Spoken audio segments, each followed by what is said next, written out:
Hey all, இன்றைக்கி ஒரு graph recipe தான் பார்க்க போகிறோம். எங்கள் அம்மா வீட்டில் இருந்த வரைக்கும் மட்டனை தவிர வேறு எந்த நான்வெஜ்மே நாங்கள் சாப்பிட்டதே இல்லை. பட் ஆஃப்டர் மேரேஜ் அது அப்படியே டோட்டலாக மாறிடுச்சு. இந்த ரெசிபிக்கு வெங்காயம், தக்காளி, தேங்காய், மிளகு, சீரகம், வரமிளகா, பச்சை மிளகா, கருவேப்பிலை இதெல்லாம் போட்டு கிரைண்ட் பண்ணணும். அதுக்கப்புறமா ஒரு கடாயில் எண்ணெய் ஊற்றி கடுகு, சீரகம் போட்டதுக்கப்புறமா திரும்ப லைட்டாக சின்ன சின்னதாக கட் பண்ண வெங்காயத்தை போட்டுட்டு கருவேப்பிலை கொஞ்சம் போட்டுட்டு நல்லா அந்த வெங்காயத்தை ஃப்ரை பண்ணு. நெக்ஸ்ட்டு வந்து தக்காளி போடணும். தக்காளி கூடவே உப்பு, மஞ்சத்தூள் போடணும். அப்போ தான் அந்த வெங்காயமும் தக்காளியும் ஒன்றா சேர்ந்து நல்லா வதங்கும். இதுக்கப்புறமா ஒரு ஸ்பூன் சாம்பார் மிளகாத்தூளும் இஞ்சி பூண்டு பேஸ்ட்டும் ஆட் பண்ணி நல்லா வதக்குன்னு நம்ம நல்லா வதக்கிடணும்.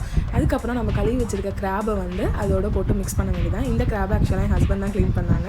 ஸோ ஃபர்ஸ்ட் டைம் நான் கிராபை குக் பண்ணுறனாலே அதை பார்த்தோன்னே எனக்கு பயமாக இருந்துச்சு. இதுக்கப்புறமா நம்ம ஆல்ரெடி அரைச்சி வச்சிருக்க பேஸ்ட்டை ஆட் பண்ணிவிட்டு ஒரு ஸ்பூன் காஷ்மீர் மிளகாத்தூள் போட்டுவிட்டா நல்லா கலர் கொடுக்கும். ஸோ நல்லா ஆட் பண்ணிக்கிட்டேன். அதுக்கப்புறமா தண்ணி நல்லா நமக்கு தேவையான அளவு ஆட் பண்ணிவிட்டு 20 மினிட்ஸ் வேக வச்சா போதும். ரியலாக இந்த கிரேவி ஆசமாக இருந்துச்சுங்க. நீங்களும் உங்கள் வீட்டில் ட்ரை பண்ணுங்கள். Wait with love. Until the next video.